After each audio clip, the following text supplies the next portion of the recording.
Yes, India's biggest movie, big budget అని చెప్పేసి రిలీజ్కి ముందు మనం మాట్లాడుకుంటా ఉన్నాం. అలాంటిది ఒక బిగ్గెస్ట్ గ్రాసర్గా నిలిచింది ప్రభాస్ హీరోగా నటించిన కల్కి సినిమా. ఈ సినిమా కథ కాదు, కథ అంటే ఒక పురాణాలని ఫ్యూచరిస్టిక్ మొత్తం కూడా మిక్స్ చేసి ఈ కథను ఎంత డెవలప్ చేశారో ఈ సినిమా మేకింగ్ కూడా ఒక ప్రత్యేకంగా మాట్లాడుకోవాల్సి ఉంటుంది.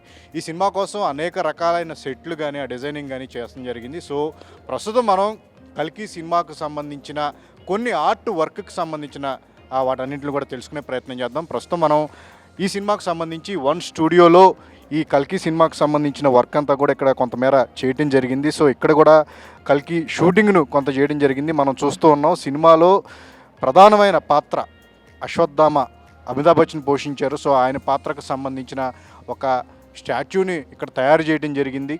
అంటే 7 అడుగులు ఆయన ఉంటారు, ఇటు 8-9 అడుగులు కూడా ఆయన ఉంటారు. సో అలాంటి ఒక మనిషి విగ్రహానికి ఈ సెట్ ఆర్ట్ వర్క్ అనేది ఇక్కడ మనం గమనించవచ్చు. చాలా రియలిస్టిక్గా ఉండేలాగా కూడా ఈ వర్క్ అంతా కూడా చేయడం జరిగింది.